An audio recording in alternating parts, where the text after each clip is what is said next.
बाळापूर तालुक्यातील नानखेड येथील वसंतराव नाईक तांडा वस्ती सुधार योजना सन 2024-25 अंतर्गत भटक्या जमातीच्या वस्तीवरील सिमेंट कॉन्क्रीट रस्त्याच्या कामात प्रचंड अनियमितता आणि निकृष्ट दर्जाचा साहित्य वापर होत असल्याचा गंभीर आरोप ग्रामस्थ आणि ग्रामपंचायत सदस्यांनी केला आहे। या संदर्भात त्यांनी जिल्हाधिकाऱ्यांकडे निवेदनाद्वारे तक्रार दाखल केली आहे।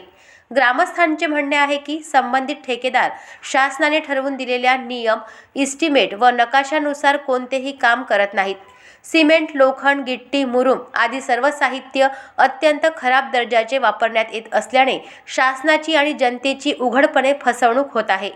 रस्ता ज्या ठिकाणी आणि ज्या मापदंडानुसार बांधायचा होता त्या ठिकाणी काम न करता मनमानी पद्धतीने बांधकाम सुरू आहे। निकृष्ट कामाबाबत ग्रामस्थांनी आणि सदस्यांनी वारंवार ठेकेदाराला सांगितले असता त्याने कोणतीही दखल घेतली नाही। उलट त्यांच्याशी उद्धटपणे बोलून अपमानित केल्याचा आरोपही करण्यात आला आहे। ग्रामस्थांच्या निवेदनात ठेकेदाराचे एक वादग्रस्त विधानही सामावले आहे। माझे कोणीही काही करू शकत नाही।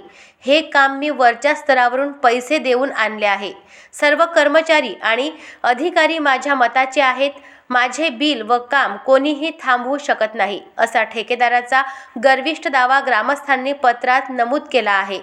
सध्या सुरू असलेले रस्त्याचे काम तात्काळ थांबावे आणि शासनाची फसवणूक करणाऱ्या ठेकेदारावर तात्काळ कारवाई करावी, अशी मागणी ग्रामपंचायत सदस्य वनमाला प्रमोद कवडकार आणि सर्व ग्रामस्थांनी जिल्हाधिकाऱ्यांकडे केली आहे।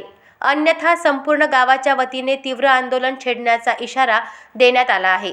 चंदन जंजाळ, अजिंक्य भारत, बाळापूर तालुका प्रतिनिधी। अशाच महत्त्वपूर्ण बातम्यांच्या अपडेटसाठी अजिंक्य भारत न्यूजच्या पेजला फॉलो करा आणि सबस्क्राइब करा।